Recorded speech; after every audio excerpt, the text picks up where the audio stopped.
Assalamualaikum достар. Үйде мынандай стабилизатор күйіп кетіпті. Соны ремонттаймыз. Ашып қарасақ, мына жерде міне тұрса, предохранитель күйіп кеткен, бөлініп қалған. Соған қазір перемичка қоямыз. Арасы ашық. И артында мына жерде пайкалау керек. Мына жерде күйіп кетіпті. Платасы. Паузаға қойып көрсетіп отырамын. Мына жерге сымнан перемичка қойды. Қазір пайкалаймыз. Мына жерде артын пайкалап қойдық.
Olsun şeyde.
мына жағын пайкіледік.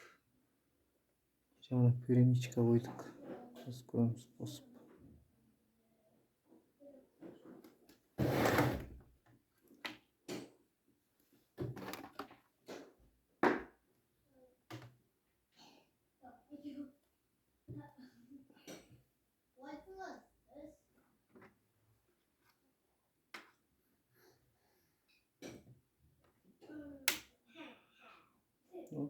Жасыл свет жанды істеп.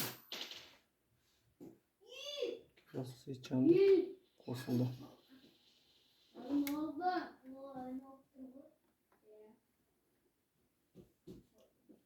Видео ұнаса қоңырауға баса салыңыздар.